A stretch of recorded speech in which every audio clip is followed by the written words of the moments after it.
The much-talked-about French Middle East Peace Conference opens today, and even though the Obama administration only remains in power until the end of this week, outgoing U.S. Secretary of State John Kerry will be there.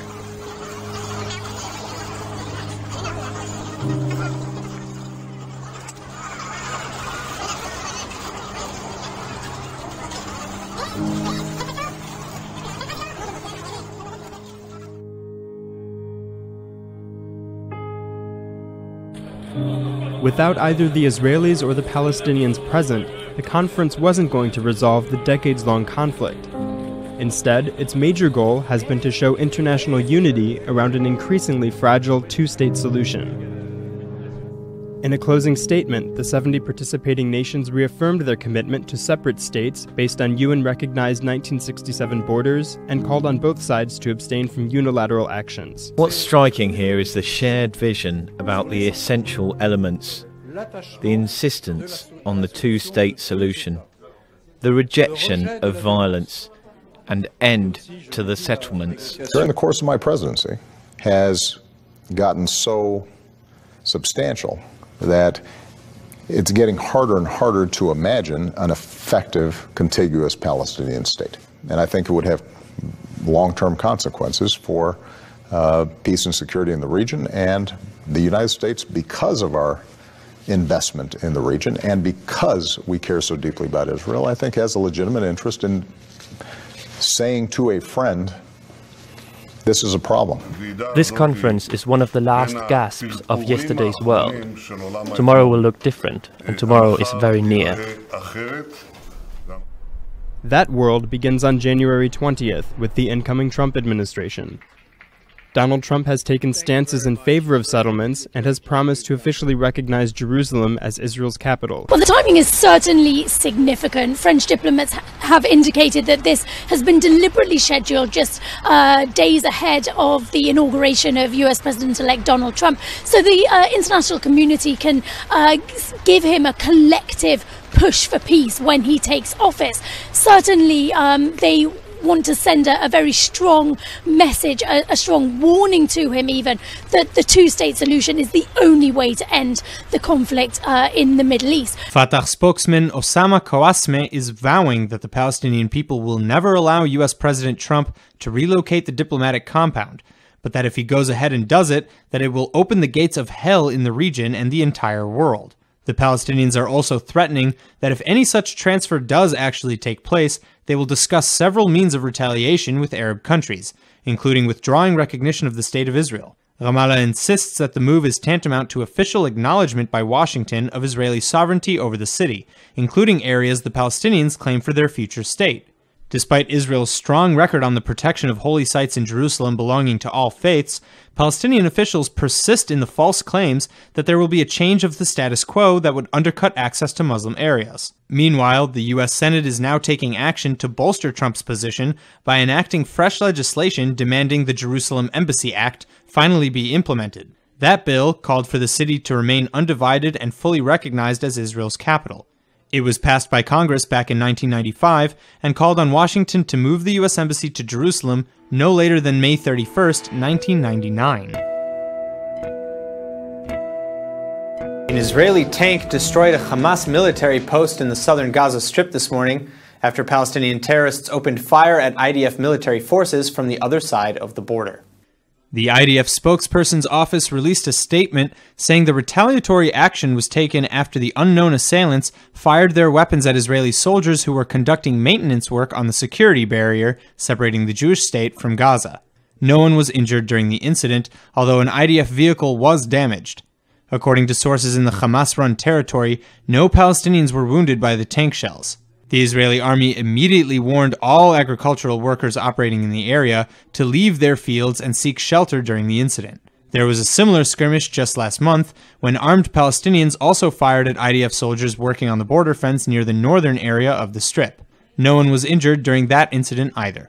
A huge smuggling operation is taking place under the Egyptian Sinai border, conducted by ISIS and Hamas, despite pressure from Egypt. The Times of Israel is reporting that Hamas is refusing to crack down on the smuggling by ISIS through Hamas tunnels run by its members, because the activity has become a source of solid income for Hamas, which recently raised taxes on the goods being brought into the Strip by ISIS smugglers. For example, the import tax on a ton of cement jumped $25 from $35 to $60. Tax increases were also applied on fruits and vegetables, which went from $15 per ton to $35. Hamas then raises the prices when it resells these goods within Gaza.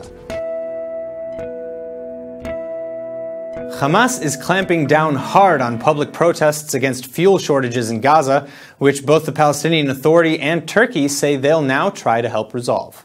The Islamist leaders have little tolerance for dissent, and security forces have violently been dispersing demonstrations against the continuous power cuts in the Strip. Hundreds of people have reportedly been detained over the past several days in efforts by the Islamist rulers to prevent further demonstrations. Police have been firing shots in the air, and a number of journalists say they've been beaten. For weeks, the 2.2 million Palestinians living in the enclave have only had electricity for a few hours a day. Protesters waved posters of Palestinian President Mahmoud Abbas and Prime Minister Rami al-Hamdallah covered in shoe prints, which is considered a major insult in Arab culture, before setting them on fire. Arabic text accused both men of being murderers and the heads of gangs, and not heads of state. In response to the riots, the PA has now agreed to temporarily exempt the Hamas government from paying fuel tax for the next 3 months. Ramallah has also agreed to supply Gaza with enough fuel to allow the reopening of the Strip's sole power plant. In addition, after days of, quote, extensive efforts, Ankara has agreed to offer emergency assistance by shipping a large quantity of fuel.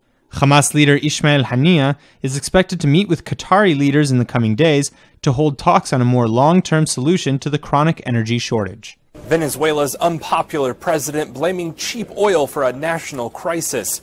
Nicolas Maduro announcing Sunday his country raked in a staggering 60% less hard currency in 2016 compared to the year before. In light of the news, he says he's got a new plan to prop up oil prices, replacing a standing deal by OPEC. But whatever that plan is, the president is playing his cards close to his chest for now. The country is currently suffering from a brutal recession, with many people struggling with shortages of basic food, as inflation drags down minimum wages, sparking violent crime. On Sunday, Maduro praised his people for their courage in 2016, a year the opposition spent trying to remove him before authorities stepped in. In a further sign of Russia's long-term commitment to Syria, Moscow plans to upgrade and expand its naval and air bases in the country. Officials say Moscow will begin repairing a second runway at the Hmeimim Air Base near Latakia, while the Tartus naval base will be upgraded to handle bigger ships such as cruisers. Sources say Russia aims to cement its presence in the Arab country, where it is helping the government of President Bashar al-Assad combat an array of foreign-backed militants and Takfiri terrorist groups. Russia, Iran, and Turkey are preparing for peace talks in the Kazakh capital, Astana. Tensions are running high in the Balkans after a train painted with Serbia's national colors and signs reading "Kosovo is Serbia" was blocked from entering Kosovo. The train was heading for northern Kosovo, home to a Serb minority who do not recognize the Kosovo government. Serbia's President Tomislav Nikolic said the move shows that Kosovo wants war with his country. He warned that Belgrade would defend its territory and people, including minority Serbs in Kosovo. This is while Kosovo's Prime Minister says the train was sending a message of occupation. Kosovo declared independence from Serbia back in 2008, but Serbia still considers it part of its territory. You know, I have to protect the Filipino people. It's my duty. And I tell you now, if I have to declare martial law, I will declare it. I will declare martial law to preserve my nation, period. Some 25 U.S. lawmakers have now said they will not attend Donald Trump's inauguration ceremony scheduled for Friday in the aftermath of a clash between the president-elect and civil rights activist and Georgia Congressman John Lewis. In an interview released last Friday, Lewis said he doesn't see Trump as a legitimate president due to Russia's interference in November's election. I think the Russians participated and have been this man get elected, and they helped destroy the candidacy of Hillary Clinton. I don't plan to attend the inauguration. It would be the first one that I miss since I've been in the Congress. You cannot be at home with something that you feel that is wrong. Trump fired back the day after through Twitter, calling Lewis all talk and no action. This caused several Democratic lawmakers, including representatives from California and Wisconsin, to change their minds and decide not to attend the inauguration ceremony. Many of those who announced their absence said they instead plan to participate in the Women's March on Washington on Saturday, an event aimed at defending the rights of women. Alongside the Women's March, some 30 anti-Trump groups have also applied for protest permits during the inauguration weekend, and thousands of protesters have already begun rallies in 50 U.S. cities to rally against Trump's anti-illegal immigrant and Muslim ban pledges.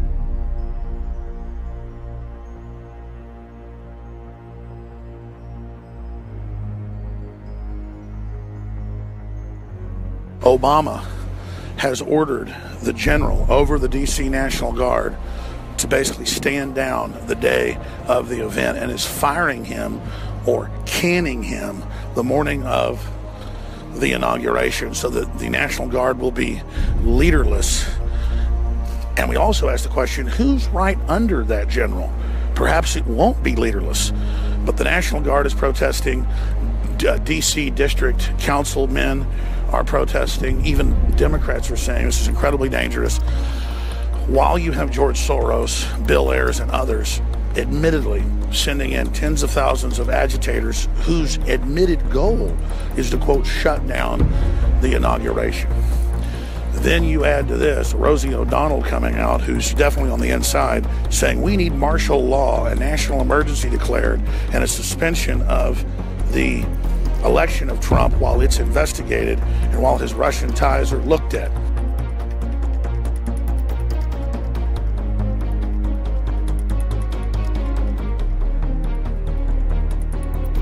The Russians may have intended with their hacking has made it much more difficult to get to where they want. There's now a big impediment. When you hear General Mattis today, Mike Pompeo, the CIA director, almost swearing that they're going to be hardliners on Russia,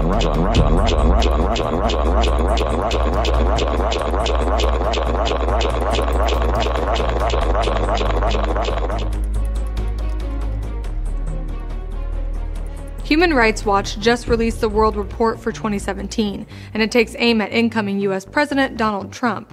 In its annual report on human rights threats, the nonprofit non-governmental organization said the U.S. and the president-elect pose a human rights risk. Human Rights Watch Executive Director Kenneth Roth linked Trump and his supporters in the U.S. to European far-right parties, gaining popularity through divisive policies and rhetoric. According to the group, these parties justify violating human rights because they claim the public accepts it as necessary. The report also took aim at several strongman leaders in Russia, China, the Philippines, and Turkey, and said the rise of populist leaders in the U.S. and Europe allows abuse from other leaders worldwide. The group says in order to protect human rights, the government must dedicate themselves to rejecting intolerance. A vote to leave the European Union could have material economic effects on the exchange rate, on demand, and on the economy's supply potential, could lead to a materially lower path for growth and a notably higher path for inflation than in the central projections set out in today's monetary or inflation report. View of the committee, but I think that the financial stability risks around that process are greater on the continent than they are for the UK. Here we are seeing the head of the Bank of England pulling quite a 180. If before the referendum it was doom and gloom predictions, then today, 7 months after the vote actually took place, he's saying things are not so bad and that the financial threat or risks are actually something that Europe is going to be facing and not the UK, according to Carney. And of course, this is quite a major U-turn. But troubling increase. The TSA says its agents detected thousands of guns in travelers' carry-on bags in 2016, and a large percentage were loaded. Think the hustle and bustle of traveling is stressful? Well, consider the pressure on TSA agents, where even one slip-up could be devastating. In 2016, agents intercepted 3,391 guns from making it through security and onto planes across the U.S. And the TSA says 83% of those firearms were loaded. The number one excuse that we hear is that they forgot that they had it with them. The second most common excuse we hear is that their wife or husband packed their bag. And I'll tell you what, neither of those excuses fly. Atlanta's Hartsfield-Jackson International is at the top of this undesirable list. 198 guns were found in carry-ons there.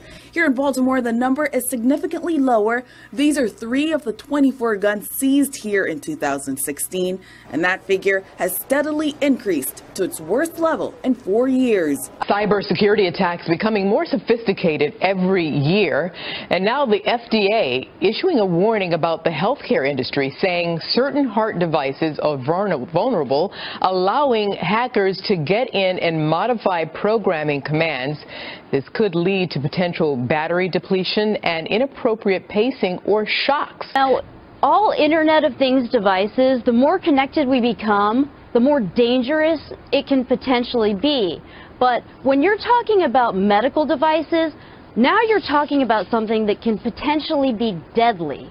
And some of these devices are at great risk if they're not updated, if they're not maintained properly, and there's various points in which hackers can find vulnerabilities in the system and do exactly what you said. They can cause a pacemaker's battery to drain, or they could do something else that could cause grave harm to a person. You know, what about having these companies teaching the employees who input so much of this sensitive patient information into the digital medical systems, you know? Well, most Americans drive every day, and some of them drive for a living, a lot of them actually, from cabbies to truckers to bus drivers. Literally millions of Americans earn a living behind the wheel. But the driverless car will kill these jobs. Recently, Uber's driverless cars hit the streets of Arizona at the invitation of Governor Doug Ducey. In the majority of states, 29 out of 50, the single most common job is driving for a living. And I believe in this country, it's the single most common job for men with a high school diploma. So this is millions and millions of people who are going to be out of work if this technology proceeds, as it apparently is. Why should government be making it easier for this technology to make people unemployed? Well, I don't think that it's government that's making it easier. What government is doing, what we're doing in Arizona, is simply getting out of the way. This is technology that hasn't been proven out yet, but you can either embrace this technology as a state, or you can try to shut it down. And in Arizona, we're going to be welcoming to new ideas. Okay, so the Obama administration has been subsidizing this through the Department of Transportation, and so they have every reason to pretend there's no downside. And yet a White House report from last month acknowledged that a lot of this country's most vulnerable employees are going to be out of work, and that it will, pardon me, increase income inequality. That's their position on it. So even they're admitting that.